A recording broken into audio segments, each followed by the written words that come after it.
ರಾಜೀನಾಮೆಗೂ ಮುನ್ನ ಸಹೋದ್ಯೋಗಿಗಳ ಜೊತೆ ಬ್ರೇಕ್ಫಾಸ್ಟ್ ಮೀಟ್ ಇದೆ. ಕಾವೇರಿ ನಿವಾಸದಲ್ಲಿ ಮಂತ್ರಿಗಳಿಗೆ ಸಿದ್ದರಾಮಯ್ಯರವರಿಂದ ಬ್ರೇಕ್ಫಾಸ್ಟ್ ಸಭೆ ನಂತರ ರಾಜೀನಾಮೆಯನ್ನ ಕೊಡೋದು ಸಿದ್ದರಾಮಯ್ಯನವರು ಮಧ್ಯಾಹ್ನ 3 ಗಂಟೆಗೆ. ಇನ್ನು ಈ ಬ್ರೇಕ್ಫಾಸ್ಟ್ ಸಭೆಯಲ್ಲಿ ಡಿಕೆ ಶಿವಕುಮಾರ್ ಮತ್ತು ಸಚಿವರು ಭಾಗಿಯಾಗ್ತಾರೆ. ಬ್ರೇಕ್ಫಾಸ್ಟ್ ಮೀಟಿಂಗ್ನಲ್ಲಿ ವರಿಷ್ಠರ ನಿರ್ಧಾರವನ್ನ ಸಿಎಂ ವಿವರಿಸಲಿದ್ದಾರೆ. ಮುಂದಿನ ಸರ್ಕಾರ ರಚನೆ ಬಗ್ಗೆ ಸಚಿವರಿಗೆ ಸಿದ್ದರಾಮಯ್ಯನವರು ಮನವರಿಕೆ ಮಾಡಿಕೊಡೋ ಸಾಧ್ಯತೆ ಇದೆ. 3 ವರ್ಷದ ಸರ್ಕಾರದ ಸಾಧನೆ ಬಗ್ಗೆ ಸಚಿವರ ಜೊತೆ ಮಾತಾಡಲಿದ್ದಾರೆ ಸಿಎಂ.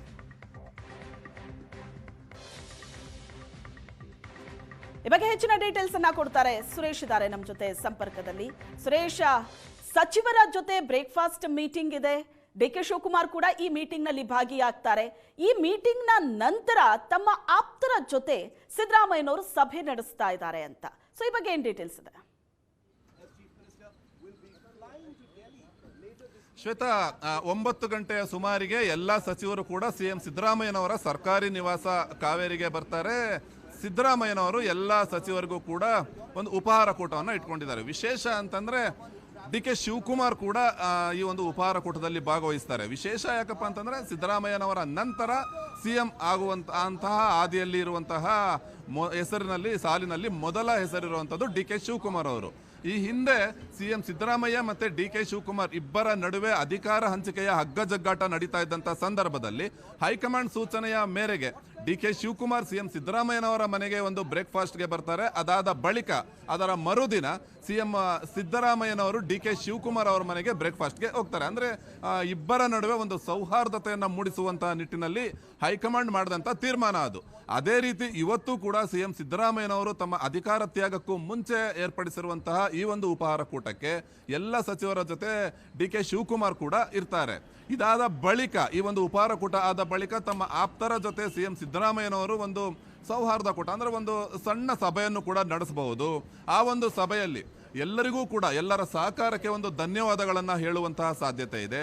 ಅದಾದ ಬಳಿಕ ಮುಂದೆ ಯಾರು ಸಿಎಂ ಆಗ್ತಾರೆ ಅವರಿಗೆ ಎಲ್ಲರೂ ಕೂಡ ಇದೇ ರೀತಿ ಸಹಕಾರ ಕೊಡಬೇಕು.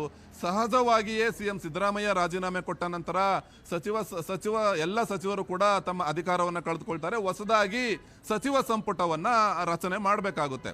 ಅಂತಹ ಸಂದರ್ಭದಲ್ಲಿ ಯಾರಿಗೆಲ್ಲ ಸಚಿವ ಸ್ಥಾನ ಸಿಗುತ್ತೆ, ಯಾರೆಲ್ಲ ಸಚಿವ ಸ್ಥಾನವನ್ನ ಕಳೆದುಕೊಳ್ತಾರೆ, ಎಲ್ಲರೂ ಕೂಡ ಸರ್ಕಾರದ ಜೊತೆ ಸಹಕಾರವನ್ನ ಕೊಡಬೇಕು. ಒಂದು ಸೌಹಾರ್ದತ ರೀತಿಯಲ್ಲಿ ಹೋಗಬೇಕು. ಇನ್ನು ಬಾಕಿ ಉಳಿದಂತ 2 ವರ್ಷಗಳ ಕಾಲ ಜನಪರ ಆಡಳಿತವನ್ನ ನೀಡಬೇಕು. ಮುಂದೆ 2028ಕ್ಕೂ ಕೂಡ ಕಾಂಗ್ರೆಸ್ ಸರ್ಕಾರ ಅಧಿಕಾರಕ್ಕೆ ಬರುವಂತ ನಿಟ್ಟಿನಲ್ಲಿ ಕೆಲಸ ಮಾಡಬೇಕು. ಅದರ ಜೊತೆಯಲ್ಲಿ ತಮಗೆ ಇಷ್ಟು ವರ್ಷಗಳ ಕಾಲ ಒಂದು ರಾಜಕೀಯ ಆಶ್ರಯ ನೀಡಿದಂತಹ ಕಾಂಗ್ರೆಸ್ ಪಾರ್ಟಿಗೆ ಒಂದು ಧನ್ಯವಾದವನ್ನ ಹೇಳುವಂಥದ್ದು, ಸಚಿವರುಗಳಿಗೆ ಒಂದು ಧನ್ಯವಾದವನ್ನ ಹೇಳುವಂಥದ್ದು, ಎಲ್ಲರ ಸಹಕಾರಕ್ಕೆ ಒಂದು ಧನ್ಯವಾದ ಹೇಳುವಂಥ ಕೆಲಸವನ್ನ ಕೂಡ ಸಿಎಂ ಸಿದ್ದರಾಮಯ್ಯ ಮಾಡಬಹುದು. ಎಲ್ಲದರ ನಡುವೆ ಸಿಎಂ ಸಿದ್ದರಾಮಯ್ಯ ಆಪ್ತರು ಅನಿಸ್ಕೊಂಡಂತ ಒಂದಷ್ಟು ಜನ ಸಚಿವರು ಕೊನೆ ಕ್ಷಣದ ಪ್ರಯತ್ನವನ್ನ ಈಗಲೂ ಕೂಡ ಮಾಡ್ತಾ ಇದ್ದಾರೆ. ಯಾವುದೇ ಕಾರಣಕ್ಕೂ ಕೂಡ ತಾವು ರಾಜೀನಾಮೆಯನ್ನ ಕೊಡಬಾರದು, ತಾವೇ ಸಿಎಂ ಆಗಿ ಮುಂದುವರಿಯಬೇಕು, ಈ ನಿಟ್ಟಿನಲ್ಲಿ ಹೈಕಮಾಂಡ್ ಜೊತೆ ಮಾತಾಡಬೇಕು, ತಾವೆಲ್ಲರೂ ಕೂಡ ಸಹಿ ಹಾಕಿ ಹೈಕಮಾಂಡ್ಗೆ ಮನವೊಲಿಸುವಂತ ಒಂದು ಪ್ರಯತ್ನವನ್ನ ಮಾಡ್ತೀವಿ ಅನ್ನುವಂತಹ ಒಂದು ಮಾತನ್ನ ಕೂಡ ಈಗಾಗಲೇ ಹೇಳ್ತಾ ಇದ್ದಾರೆ. ಆದರೆ ಇದ್ಯಾವುದಕ್ಕೂ ಕೂಡ ಸಿದ್ದರಾಮಯ್ಯನವರು ಒಪ್ತಾ ಇಲ್ಲ. ತಮ್ಮ ನಿರ್ಧಾರಕ್ಕೆ ಸ್ಟಿಕ್ ಆನ್ ಆಗಿದ್ದಾರೆ. ಅಂದ್ರೆ ಈ ಮೊನ್ನೆ ನಡೆದಂತಹ ಹೈಕಮಾಂಡ್ ಸಭೆಯಲ್ಲಿ ಏನು ನಿರ್ಧಾರ ಆಯಿತು ಅದಕ್ಕೆ ಈಗಲೂ ಕೂಡ ಸಿದ್ದರಾಮಯ್ಯನವರು ಅಂಟ್ಕೊಂಡಿದ್ದಾರೆ. ಇವತ್ತು ಲೋಕಭವನಕ್ಕೆ ತೆರಳಿ ರಾಜೀನಾಮೆ ಕೊಡ್ತೀನಿ ಅನ್ನುವಂಥ ವಿಚಾರವನ್ನು ಕೂಡ ತಮ್ಮ ಸಹೋದ್ಯೋಗಿಗಳೊಂದಿಗೆ, ಸಂಪುಟದ ಸಹೋದ್ಯೋಗಿಗಳೊಂದಿಗೆ ಹಂಚಿಕೊಳ್ಳಲಿದ್ದಾರೆ. ಒಟ್ಟಾರೆಯಾಗಿ ಹೇಳಬೇಕು ಅಂತಂದ್ರೆ ಬೆಳಗ್ಗೆ 9 ಗಂಟೆಗೆ ಬ್ರೇಕ್ಫಾಸ್ಟ್, ಮಧ್ಯಾಹ್ನ 3 ಗಂಟೆಗೆ ಲೋಕಭವನಕ್ಕೆ ತೆರಳಿ ರಾಜೀನಾಮೆಯನ್ನ ಸಿಎಂ ಸಿದ್ದರಾಮಯ್ಯನವರು ಕೊಡುವಂತಹ ಸಾಧ್ಯತೆ ಇದೆ. Shweta, thank you Suresh.